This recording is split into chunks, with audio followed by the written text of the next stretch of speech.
Hi, this is Tim Whiting. So most people know that New York City is the financial capital of the world. And what better place to hold a conference than right in the middle of Times Square at the New York Marriott Marquis. So come and join the Investments and Wealth Institute for our Investments and Wealth Forum, which will be held November 28th through 30th. Got a great agenda of speakers. It's the largest gathering of SEMA, CPWA, RMA, and CFP certificates in the metropolitan area. And you're just going to have a great time, a great experience, and get to see all the things that New York has to offer.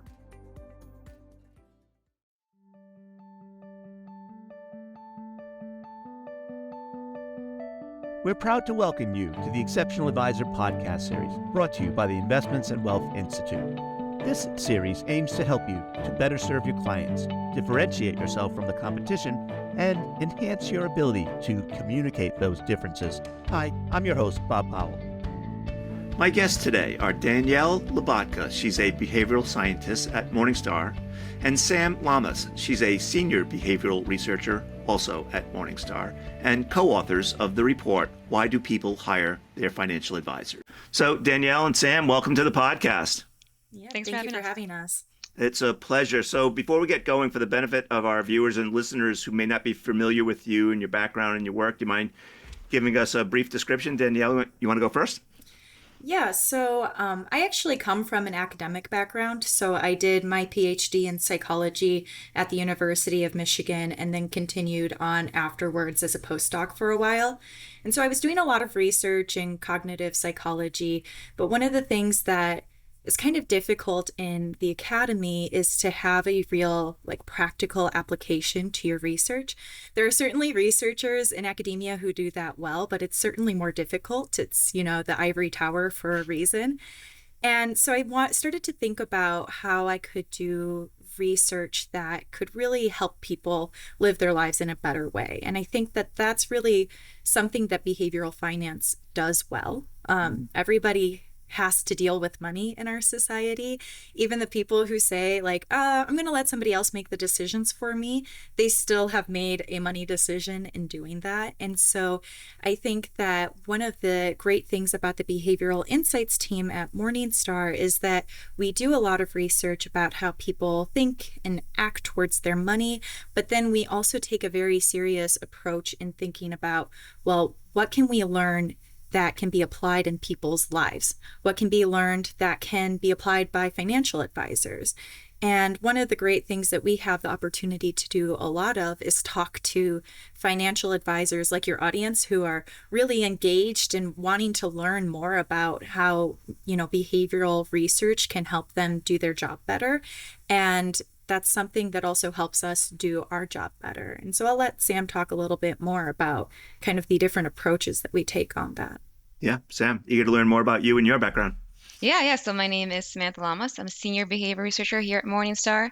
I've been here a couple years, and as Danielle mentioned, part of what our team does is try to better understand how real people make real decisions with their money in imperfect environments.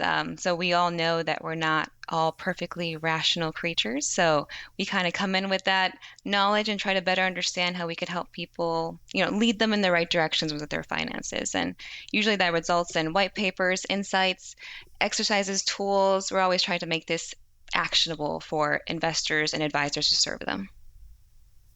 Right. So you both just co-authored a recent bit of research titled Why Do People Hire Their Financial Advisors? I'm sure our audience really wants to know more about this topic and this study. So walk us through it.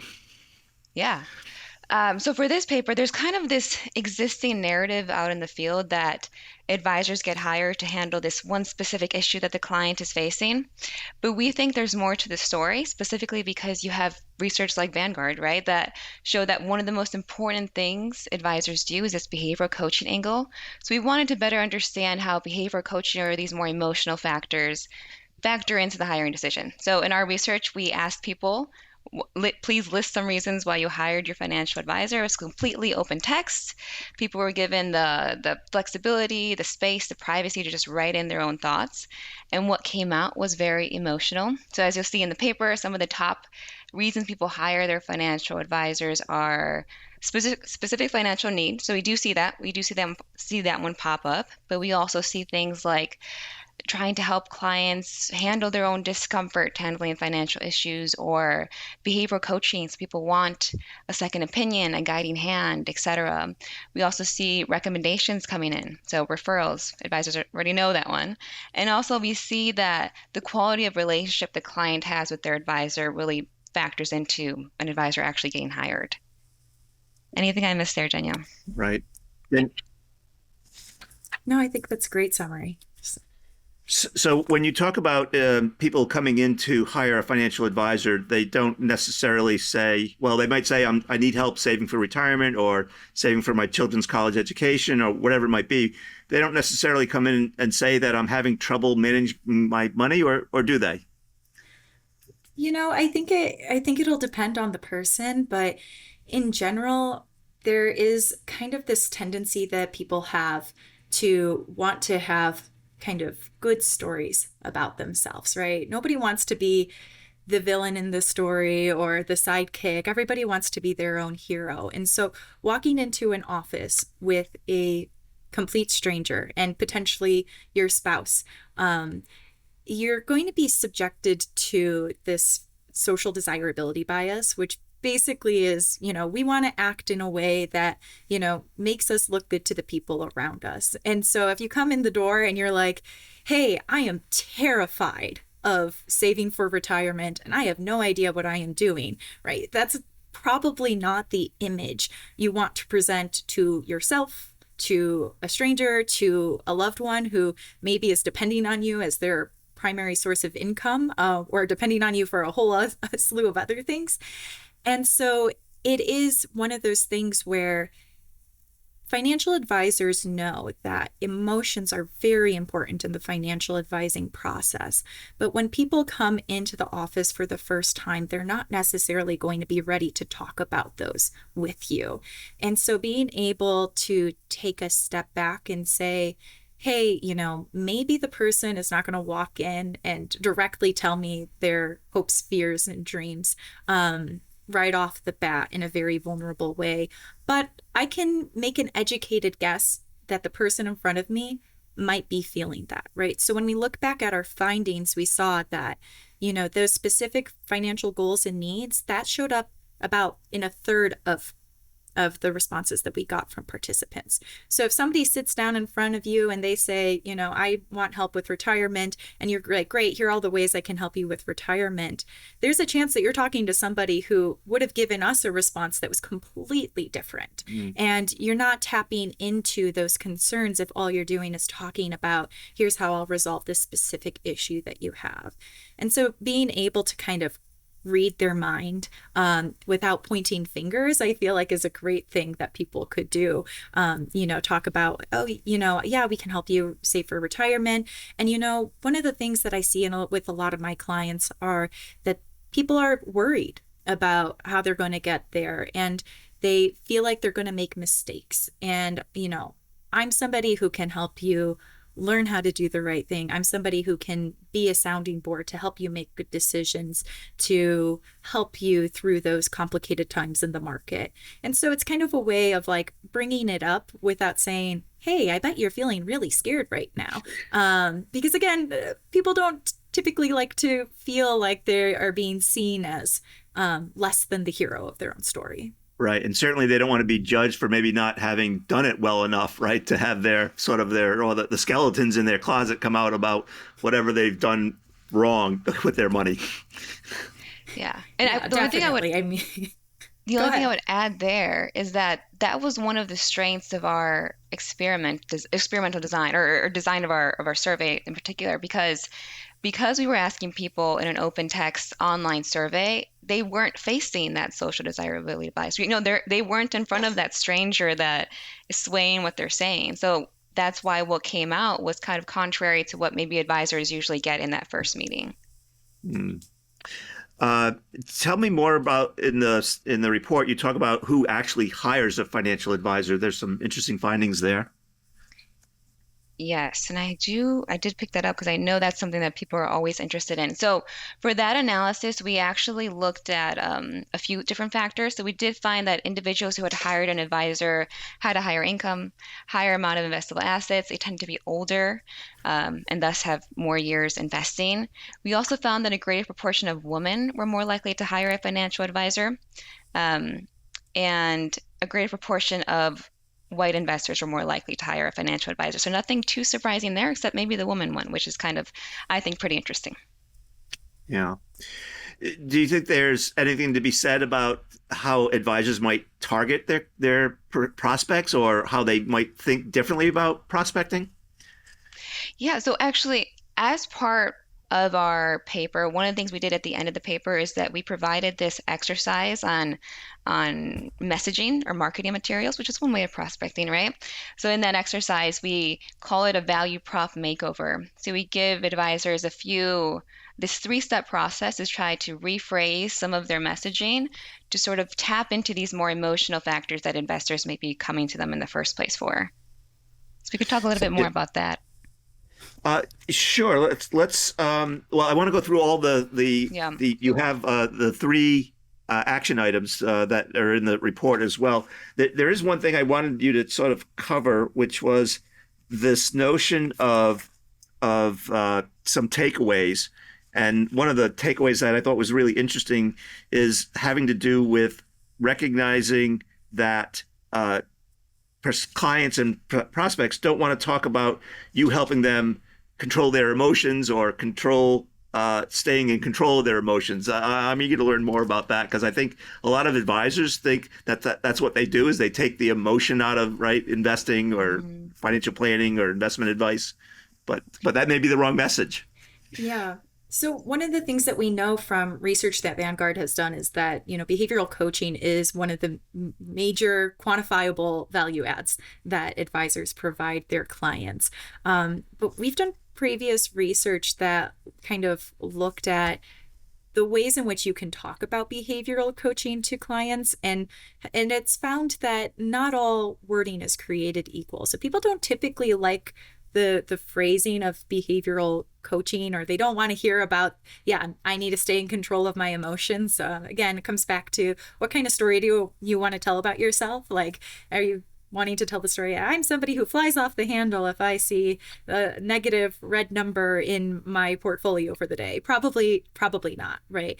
And so there are some other ways that we can talk about it that kind of sidestep that emotional component that people might be a little bit more receptive to. So something like talking about helping people avoid common behavioral mistakes seems to be better received than talking about staying in control of emotions. I don't know if you have something to add to that, Sam, based on that previous research I'm talking about. Yeah. So exactly. So maybe we can dig into that previous research, because it's one of my favorites. So in a previous research project, we asked investors what they valued most in a financial advisor.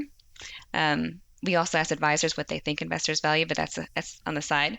And what investors said was where they placed behavior coaching was all the way at the bottom of their list. Like, it was dead last. It was falling off the page. They clearly didn't understand the value of this attribute.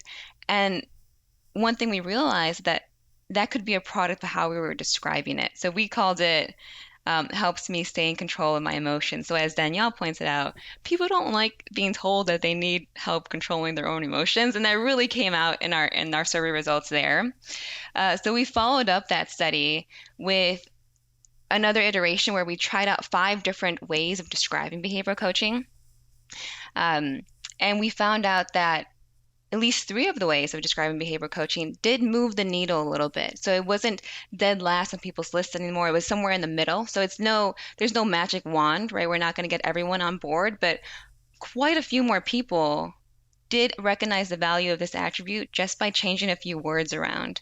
So Danielle mentioned one that seemed to help people, and which was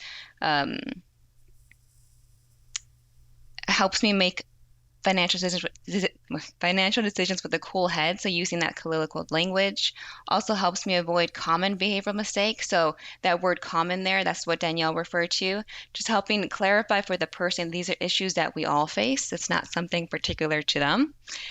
We also found success with helps protect my portfolio from excessive emotional reactions.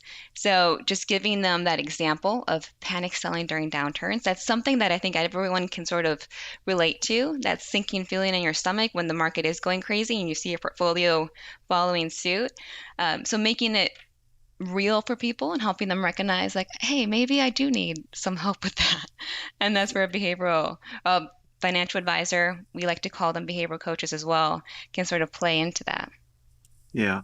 And certainly when I think about all the other research that's around behavioral coaching, the Vanguard study, others, the interesting thing is how much alpha it adds to the relationship, right? Yes. And so maybe it's unseen to the client what is happening, but in terms of alpha, there's a lot of value that can be added.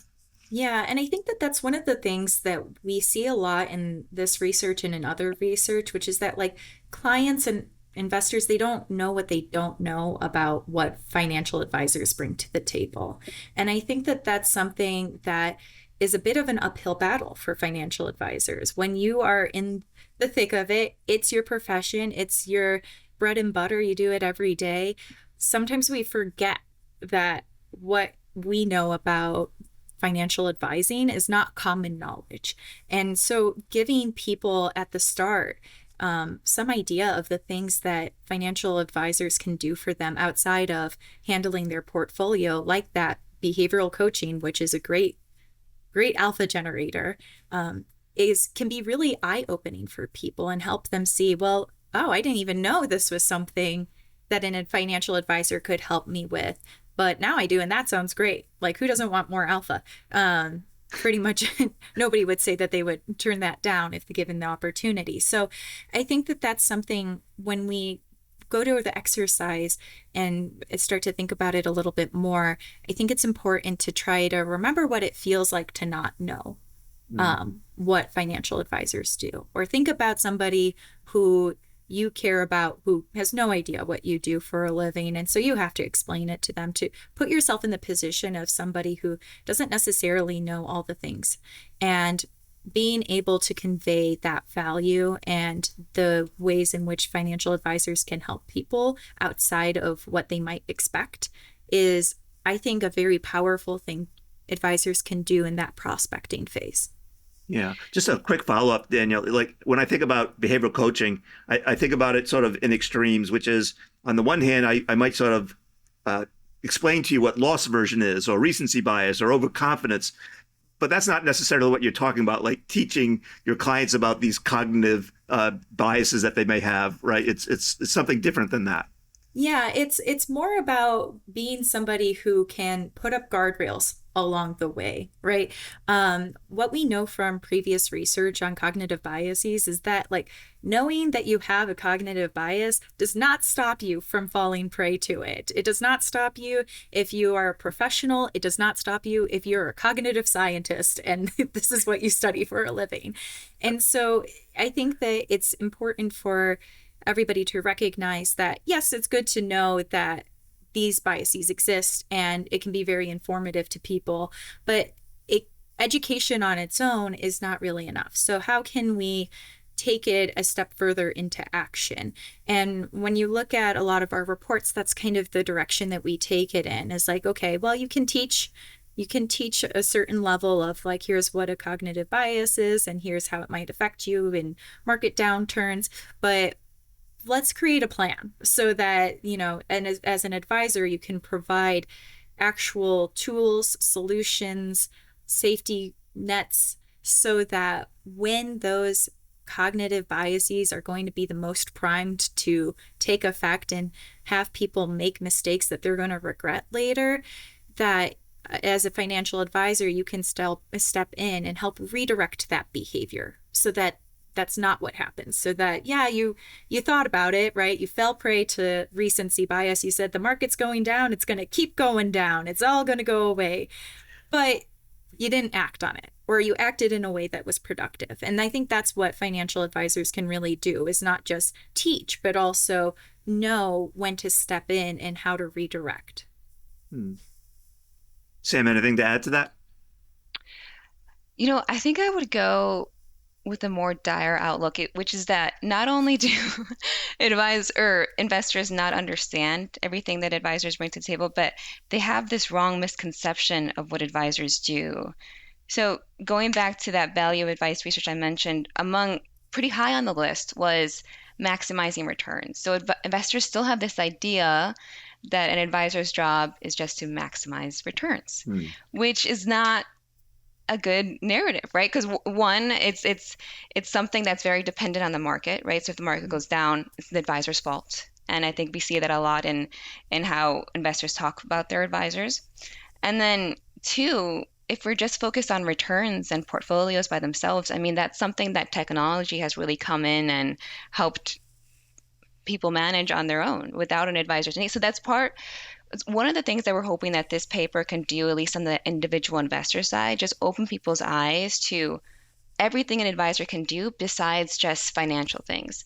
So when we split up people's motivations for hiring, we were very careful to make sure we included financial factors, but also these emotional factors, because advisors do provide it all. So it's important to help clear up some of those misconceptions for investors and know what they should expect when going to an advisor's office. Yeah. So do you find that some advisors are better at doing this than others? And for those that aren't doing it well, is there hope for them to change their ways? Yeah. So this is more just from anecdotal evidence, right? Just talking to people. I do feel like some advisors do it better than others. Like some investors are going to advisor just for one-off advice, which is fine, right? That could work for them. But some investors are going to an advisor where they have a relationship, where something goes wrong in their lives and they're like, oh, I have to call my advisor to see how this is going to affect my finances. And we do think there's hope for the advisors who want to take on a more behavioral, emotional approach. Yeah. In your paper, you mentioned the 3 takeaways for advisors. Emotions come into play at every stage. I think we talked about that, but is there anything else to add around that topic by chance? I think that it's one of those things where it's almost like advisors already know this, but they don't necessarily overtly indicate that. So we talked a little bit about referrals earlier, and I think that that's an excellent example of financial advisors already know that referrals are important. And they're not just reviews, right? Reviews can be a bit more like, here's, how I objectively try to evaluate the services I received from this financial advisor. Referrals matter because people like to find people from people they trust, right? If my friend trusts you, then I should be able to trust you. And that's an emotional component that financial advisors already knew was at play in the prospecting stage. It's just that it goes beyond that. It's not just, oh, I can get people because of trust that I've built with others. It's also this part of these unspoken emotions that people might be feeling, and making sure that that's incorporated into that stage of the financial advisor-client relationship so that you can capture, that need that clients have early on and really set that relationship up for success in the long term. The other takeaway that's mentioned, number 2, is recognize that some needs maybe remain unspoken. Talk more about that, and maybe also address this notion that even though it remains unspoken, you don't have to make them speak it, right? You just have to recognize that it's unspoken and sort of in the back of your mind deal with that. Yeah, so that's kind of the point that we've been hammering down on, is that you can't expect a client to walk into your office and say, I need behavior coaching or I need emotional support. But instead, if only, right? Instead, advisors have to figure out a subtle way of addressing those needs. And that's something that we really get into in the actual exercise, because it's about addressing the needs without pointing that finger and being a little accusatory in some ways. Yeah. So I think we talked enough about how you say it matters, unless there's something more to add there. And if not, I'd love for you to sort of take us through the 3-step exercises. Yeah, we can get into the exercise. I think that's a fun one. And it's a one that we've talked to a few advisors about it before, and I always love to see reactions from it. I mean, we can't get the reactions here, but we can get your reactions, which is going to be nice. Okay, so the first step is really just a brainstorming activity. So we ask advisors to list out everything they do for their clients, which can be a pretty long list, but make sure to address both the emotional and financial support that you provide. And then we ask them to categorize that list into the top 3 reasons why we find that investors hire their financial advisor. So as a reminder, those were to address the client discomfort handling financial issues, their need for behavioral coaching, and to address a specific financial need. 2 emotional, 1 very financial. So we ask them to write down their lists and organize it into those 3 categories. Once they have it organized into those 3 categories, it's about working these topics into their messaging. But before you do that, you have to rephrase, right? You have to make sure that you're framing it in a way that can resonate within an individual investor. So when it comes to handling or to communicating client discomfort, we advise that advisors shouldn't go and list out all the ways that that client can be uncomfortable. Instead, listing out the reason or the ways in which you address discomfort in your practice, right? So even giving an example. So for example, a lot of my clients today cite having peace of mind when they're working with me, that they're more at ease with their finances. So giving those sort of anecdotal evidence of providing client comfort in your actual communications. When it comes to behavioral coaching, so as we talked about, wording matters, and you can't just point out that people need emotional support. So one of the things we recommend is providing examples of what behavioral coaching is. So, right, behavioral coaching is some aspect of teaching. It's about guidance, about being that sane voice.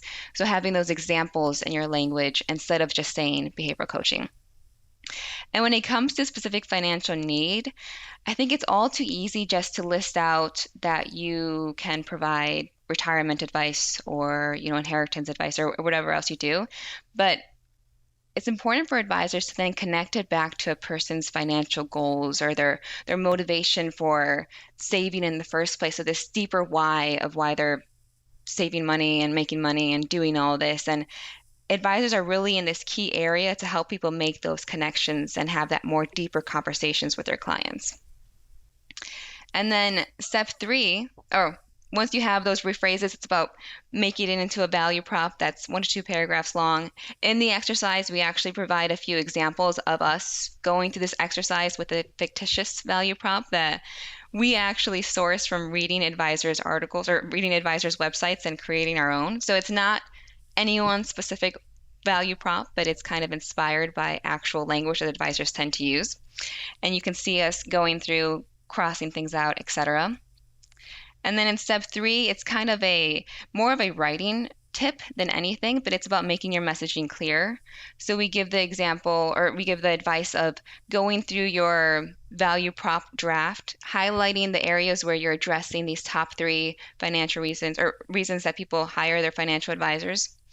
And then taking a good hard look at everything that's not highlighted and editing it out if you can. And so that can mean taking out some details that you thought were important, but maybe the advisor or the investor does not need to know at this first touch point of communicating with you. And then at the end, you're left with this much shorter value prop that's really punching hard at these top 3 reasons people hire their financial advisor. And we even give the advice of rearranging, so making sure you're beginning and ending with an emotional reason of why they should hire you, for example. And the end goal of this exercise is to attract more clients, retain the ones you have, expand the relationships that you have with your existing clients? Yeah, I think more so to attract more clients, because we recommend that this sort of communication can be used in marketing materials on your website. However, even the rephrasing exercise or that part of the exercise, that can change how you describe what you do for your clients, even during your conversations with them.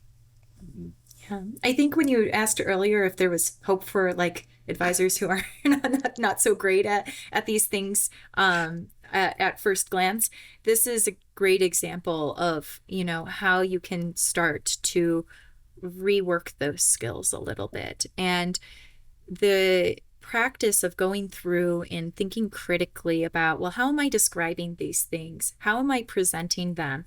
It's really important at these initial stages when you have no relationship with the people reading it, or next to no relationship with it, because it is kind of your first impression, right? And we all have heard that first impressions matter and are very important. And so it's really great to get these right.